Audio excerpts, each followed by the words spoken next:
What's up, everyone? This is Robert Ross with the Nomad Business and Lifestyle Podcast.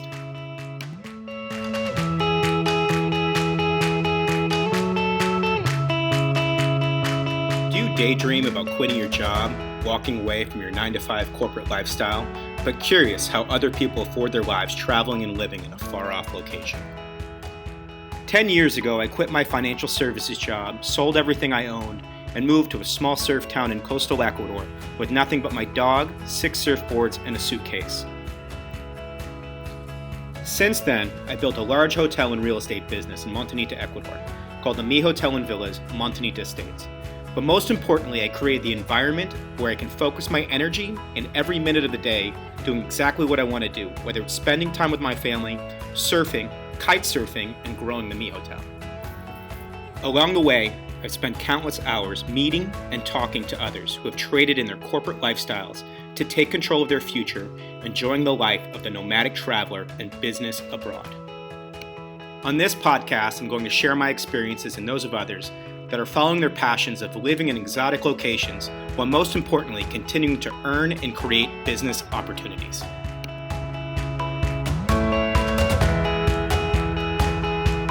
Six years ago, I first met Ariel Pellegrino when he was a young traveler who just moved to Montanita, Ecuador, and was riding through town on his new dirt bike. In this episode, I got to catch up with Ariel as we walked through his incredible journey that started as a traveling backpacker throughout Central and South America, to where he is today owning an enormous club in our little surf town, which regularly has 1,000 people dancing until 4 a.m. Ariel suffered a significant setback when he first settled here in Montanita, as he was forced to close his first restaurant and bar in Montanita due to the large earthquake we experienced in 2016. A couple years later, Ariel returned to Montanita, and his second iteration of Poco Loco has been a tremendous success. In this interview, I get to talk to Ariel about how he picked Montanita versus all the other places he looked at in Central America, what it took to start a business here, why he came back after such an unfortunate setback, and how he restarted his club. We also talk about his plans for the future. I hope you enjoy the podcast.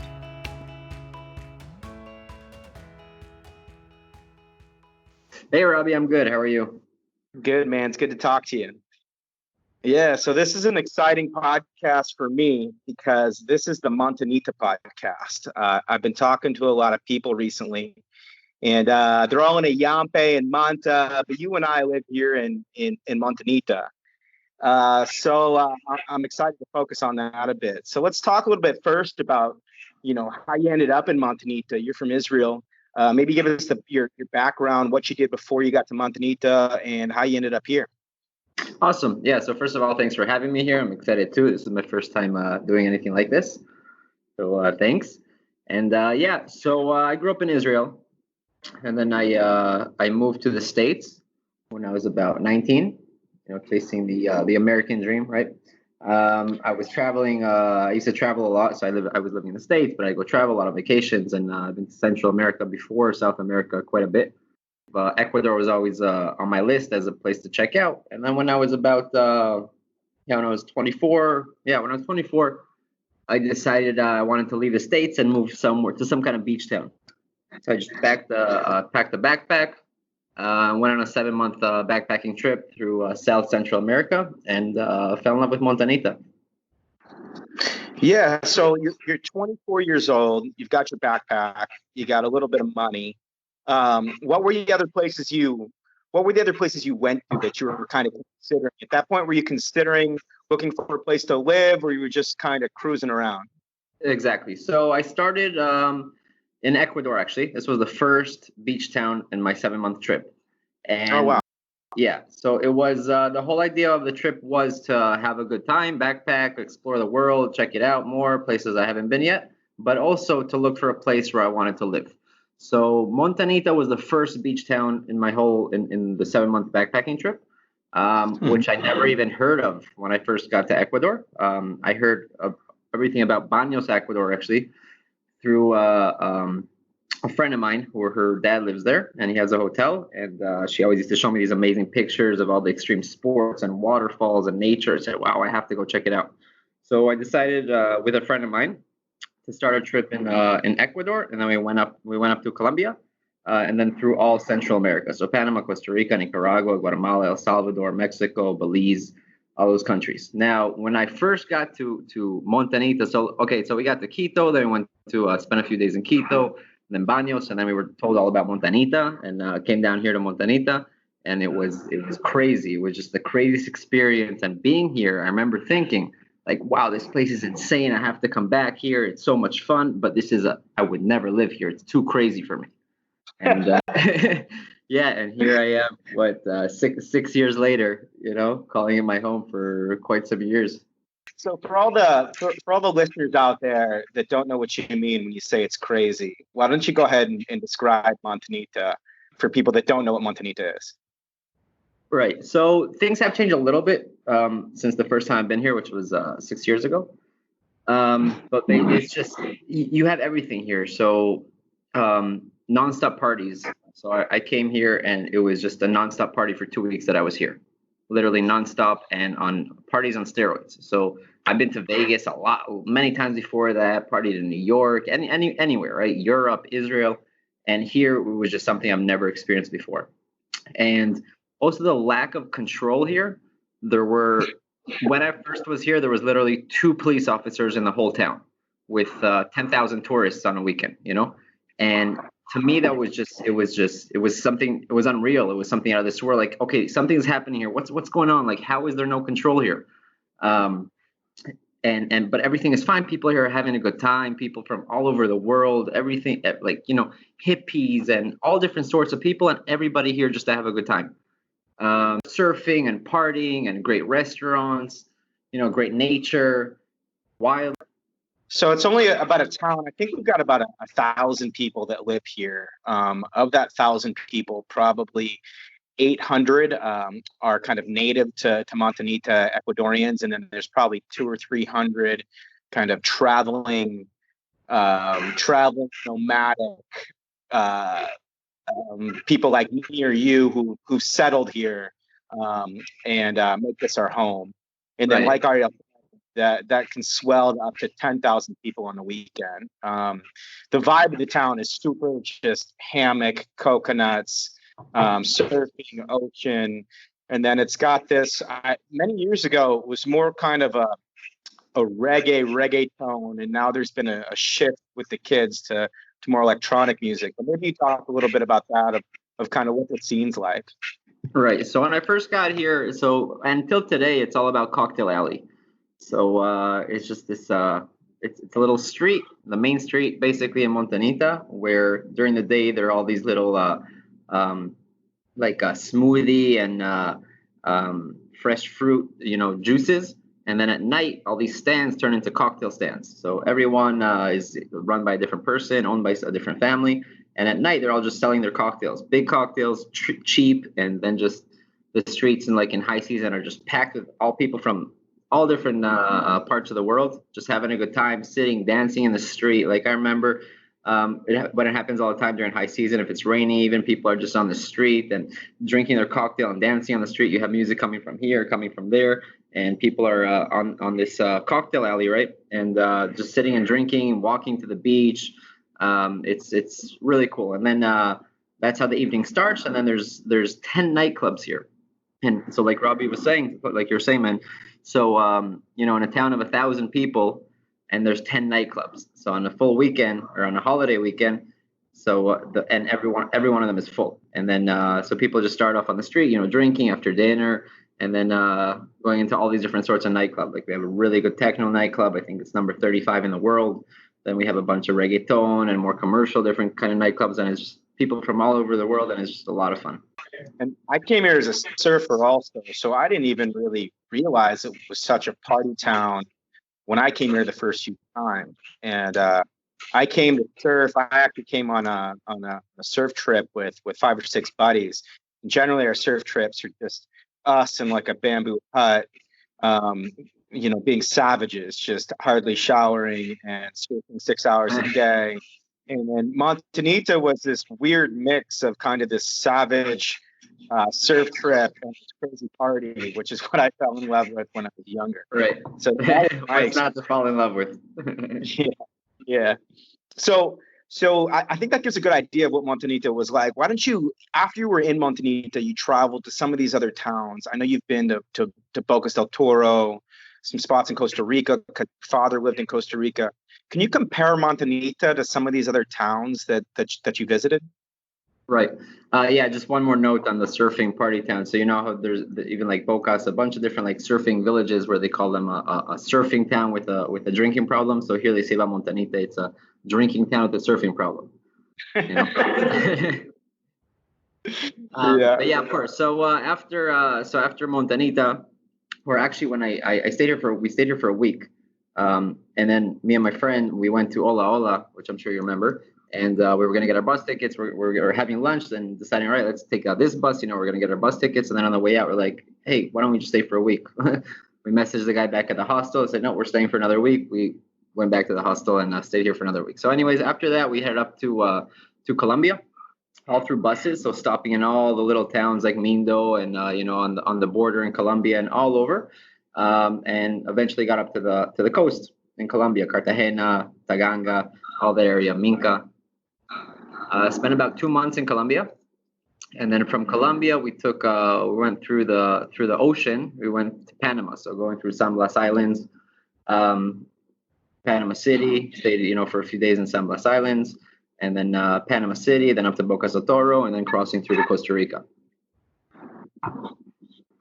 Tell me more, because I want to. For me, the reason that Montanita balance for business, for life, is that I saw how many people were coming. I saw I could surf. It was very close to an international airport. The people were really, really welcoming. So when I went to Costa Rica, I got robbed. Right. Been in Costa Rica, and it was, I would paddle out at a surf spot, and it actually felt like I was in Southern California. And then I loved Bocas del Toro in Panama, but I didn't really like being on an island and having to fly out there. I thought that really kind of that would really, I guess, dampen my ability to make money as a hotel and as a vacation rental, because there was an actual flight involved. Mexico, I loved, but it was Mexico. It was really close to the United States. There was an edge to it. They've got the cartel thing happening. What was it for you? Looked at some of these other places that really resonated for you here. Right. So just like in Panama, the same in Costa Rica and Mexico.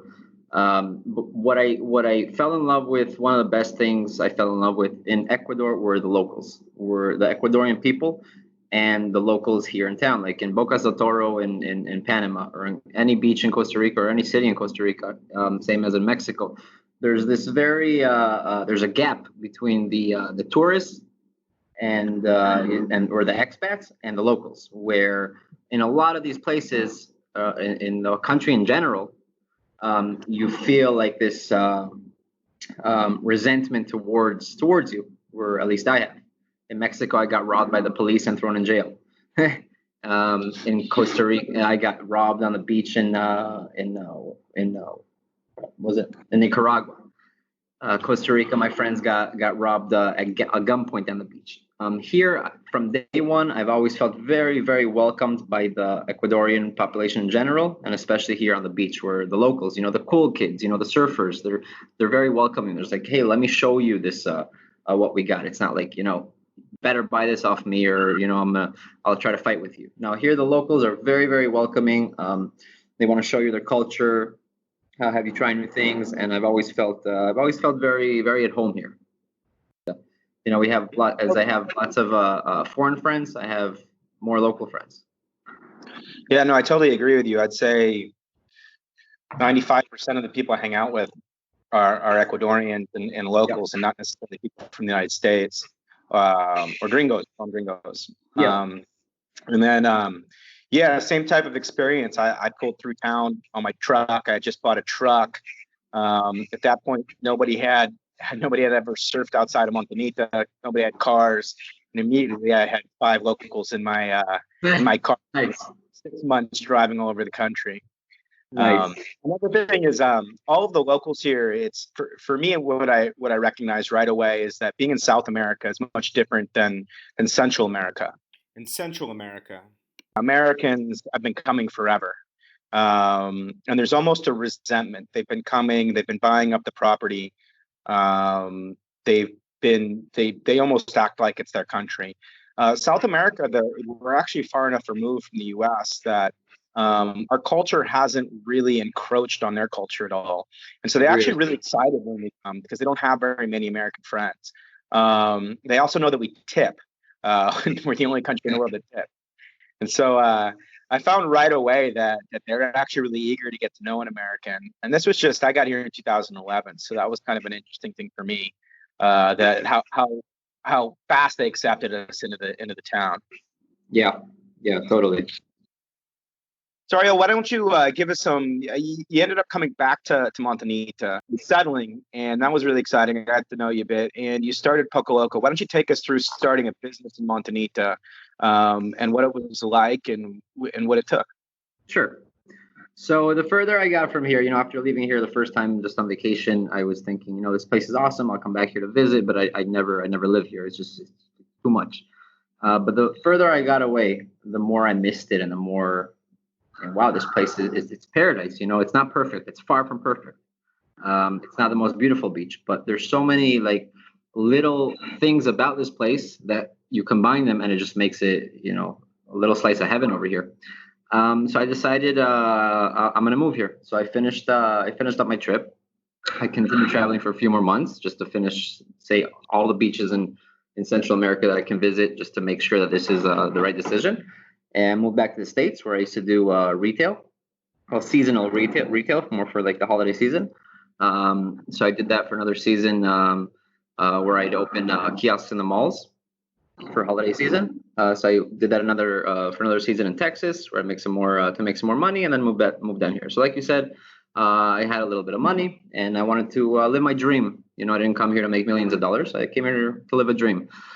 I came with 2 suitcases. By then, I already knew a few people that I met here, really nice people who really welcomed me. Came with 2 suitcases, sold everything I had back in the States, one-way ticket to Ecuador, and got to my friend's place, stayed here, stayed by my friends for a couple weeks, and started to look for places to rent, to open up a bar.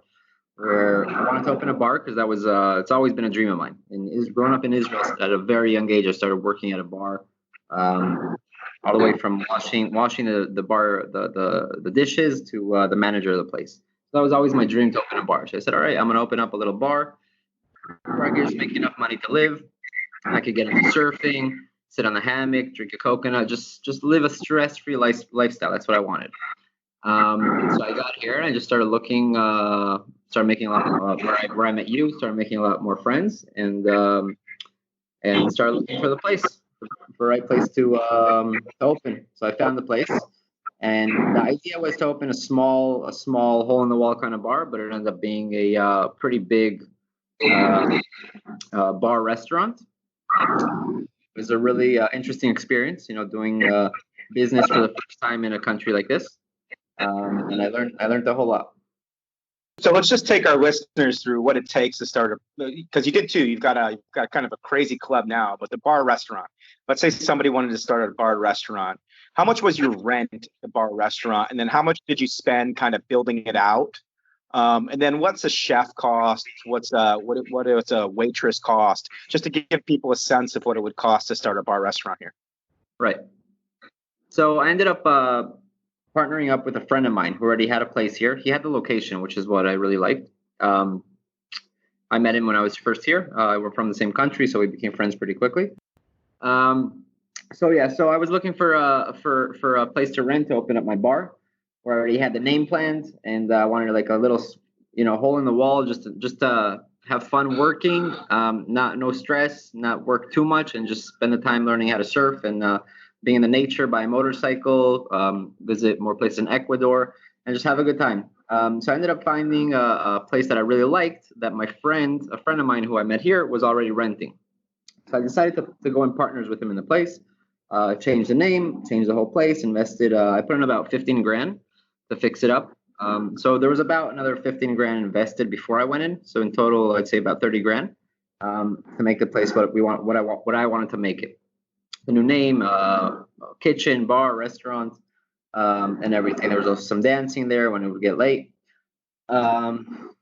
And yeah, so running it was interesting. It's completely different than running the nightclub that I do now. Um, we'd have the chef and the waitresses, where basically I just pay everybody except for the chefs, but most of the people were just getting paid minimum wage, which would come out to about $1.70 an hour. So chef, we tried a few different ones. Chef would run about $700 a month or $800 a month, basically between $600 to $800 a month for a chef. Yeah. Okay. And then I know you had kind of like it was like a comfortable lifestyle. You're doing everything you wanted to do, and then we had the earthquake hit. And so you took off, and then you came back. Maybe talk a little bit about why you decided to come back, and the second iteration of Poco Loco, which was a crazy success. And there's on a given night there might be 1,000 people in a line around the corner to get in. So maybe take us through that. Right. So I was happy. Everything was fine. Everything was good. I was paying rent, working, slow pace. Had a great team of friends from every different country. I had a staff from Mexico, Colombia, Venezuela, Argentina, France, Chile, just all working together. All happy family there. And things were doing good. I wasn't making a lot of money, but I was making what I wanted to make to live off, and I was just having a great time. I was traveling around Ecuador and other countries, learning how to surf, spending time in the water, having a good time in general. And then the earthquake hit and really affected the economy here, so the whole town just shut down. And, at this point, I had the place for about a year and a half. It was the best experience of my life at that time, and I decided, all right, it's time to move on. I'm getting a little older. I took a pause on life, but I got to think of my future. This is not gonna buy me any real estate and help me build my future. So I said, all right, I learned Spanish. I had an amazing time. It's time to move on. So I decided to close the bar and go look for a beach town like Montanita, with where I can make some more money. So like we were talking about Boca del Toro and Costa Rica, all these beach towns are a lot more expensive too, and there's a lot more money there. So as a bar or any business, you can potentially make a lot more. So I went again. I think this was my sixth time to Panama and Costa Rica. I went back to Hawaii, where my dad's from Hawaii. So I went there. I went to Puerto Rico. I went to all these different beach towns where I thought I'd feel the same as I did in Montanita, but where the economy is just a little better, it's more expensive, to where I make more money. But in none of these beach towns where it was a few beach towns in Panama that I went to, a few in Costa Rica, and then there was Mexico, Hawaii, and Puerto Rico. And I went again. I went with some money, ready to do the same thing again. But in none of these beach towns did I feel like I felt here. And I just, in all these, in the back of my head, just being in all these different beach towns, I'm just comparing it to Montanita and saying, this is not it. This is not it, Ariel. You got back, and why don't you take us through starting Poco Loco here again? Right. So when I left, I made some really good friends here. One of them is my current business partner named Carlos. And when I left, we always talked about plans, because I was also doing some big pool parties here before I left. He used to help me with his sound system from the club, And when I left, we always, just talking about it. It was never a concrete plan or anything, but always just for the hell of it, saying, yeah, one day we're gonna do this together, because the pool parties I used to make were so good. He has a couple nightclubs, amazing location, and we're just thinking, playing around with the idea that one day we'll partner up and make something huge together. And then when I was actually in Costa Rica, in the beach town, where I said, this is where I'm going to move to. And then being there for 2 weeks, just talking to locals, talking to the people I met over there, and deciding that that's not the place I want to be, and I want to move back here. I messaged my friend from Costa Rica and say, hey, what's going on? And we just started talking and said, all right, I'm coming back to Ecuador. Let's see if we can do something.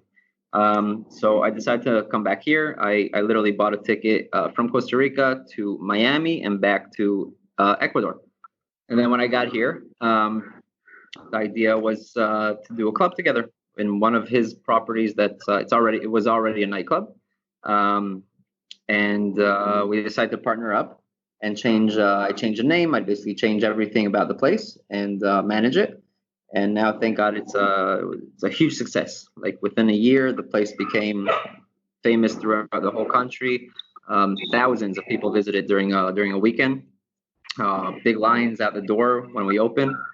We had to build another floor actually to fit more people in. Literally, we built a floor. You remember there my our opening night, which was my birthday, last December. So that was the day we opened up the second floor that could fit about 300 more people, and the club was already. How many people does Poco Loco hold? At once, it holds about 800 people at the same time. But during a night, there's like on a busy Saturday, there's more than 1,500 people going in and out. Wow. And then, so you're open 3 days a week, right? Mm-hmm. Exactly. And you've got a DJ. Maybe describe Poco Loco a little bit. You get a sense of what it is. Sure. So Poco Loco, which is the same name of the bar that I first opened. We decided to keep the name. Basically, the new club, call it the name of the bar that I used to have. And so this place is the spot is right at the end of Cocktail Alley on the beach. So it's a great location, first of all, and it's big. And then we have DJs. We invite other DJs on big nights and holiday weekends and busy Saturdays. We have security. We have just bartenders. We have 6 people working in the bar. We have a bar upstairs, a bar downstairs. We have waiters, bus boys, the whole thing. On a busy Saturday or on a holiday weekend, we have about 30 people working in the place at once. So going from this Poco Loco, from the other Poco Loco to this one, it's completely different. Did you said 30 people working at once? Yeah. Okay, cool. And then, did you invest more in this one, or was it about the same investment? No. So in this one, I didn't. The deal that I made with my current business partners, I didn't have to. Well, first of all, because the place was already a nightclub, it didn't need much change from the get go. But then, as we kept on working, then we put in more money from the profits of the business. But I didn't have to put any. My deal here is I didn't have to put any money from the get go. Yeah. And so you kind of took a percentage of the business because it's a guy that you do. That's great. Yeah. So can you take us through like a typical day or a typical week for you, surfing, living your life, and managing the club here in Montanita? Yeah. So it's not really true. It wouldn't be really traditional because especially in a country like this, getting a business off the ground is pretty hectic. It's nonstop. And so the first, I'd say 6 months of this Poco Loco, where I had to hire the whole crew. There's nobody working there that used to work there. So I had to hire a whole new crew and train them. And this is in different language, and explain turn the whole place into what you believe in. Right. So it's a full-time job. So even if we're only open Thursday, Friday, Saturday, but I'm working Sunday to Saturday or Monday to Sunday every single week. And then especially with the renovations, because as I mentioned, we were making more money, and then we kept on renovating. So the place is still till today we kept renovating more and more. But yeah, we'd open Thursday, Friday, Saturday. We'd open at 10 or 10:30 p.m. and we'd be open till 4 a.m.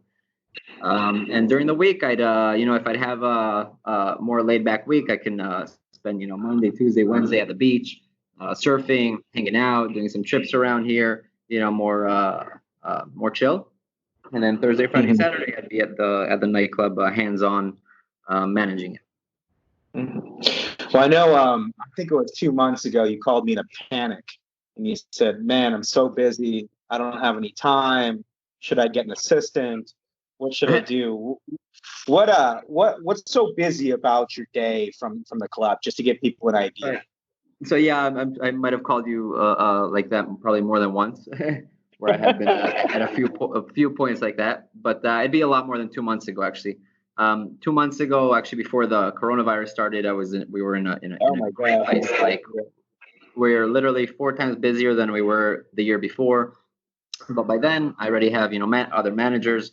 I have people helping me. I have a staff who's been with me for a year, for 6 months, depending on whom. But everything was running smoothly. But the crazy things I have to go through is basically, so imagine you have 30 people working that every single one of them you have to explain and show, not just explain in a language that's not your your first language, how you want the things done. And now you have to remember, this is things that they're not used to, because they don't have it here. These are things we bring from other countries and from traveling and from the States and from Israel, and a combination of all these different countries, where what we want to bring here and what we're doing here in the nightclub. So you're explaining to people how to act differently and how to behave differently and how to work differently, but on a scale that they've never. And I'm sure you have the same thing in the hotel, because your hotel is a fantastic hotel. You go and you have American style service. I remember when I first opened up, there was I would bring in a guest, and I had a cleaning person, and I'd say, we have to make up the room, and can you make the bed? And I would walk into the room before the guest arrived, and there was literally the mattress was bare and the sheets were in the corner of the bed, and I'd go and find the cleaning person. Didn't you make the bed? And they'd say, I did. I was like, what are you talking about? About cleaning people. That's hilarious. Montanita. Yeah, they've never stayed in a hotel before. Exactly. So they just don't know the service levels required, and to the point where they didn't even know how to make a bed properly, Exactly. even though they knew it was a hotel. So, and they're the sweetest, gentlest people in the world, but there's a lot of training that goes on in order to run a good business. Can you? I want to take a step back. I know a lot of people in the U.S. When they want to start a club, the licenses, the liquor licenses, the permitting, they just kind of like, you almost want to quit before you even start. What's it like in Montanita with the licenses and permitting, just to give people an idea of kind of what they're up against? Right. So here it's not that complicated at all. I looked into it in the States too, and it is just a nightmare, and it's a lot of money. Here it's not that complicated. At the same time, it is, somewhat not a third world country, I wouldn't call it, but, somewhat there. So it does help to know people and, know the right people. But it's nothing.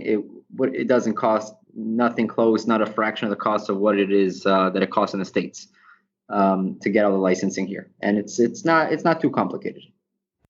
So what I'll generally do for the hotel is I'll pay a handler. And one of the things about Montanita is it's about an hour from where you go and get the permit, so you really don't need them. Like, even when I'm building a home. I'll generally build a home, and by the time the home is done, I'll go and get the permit.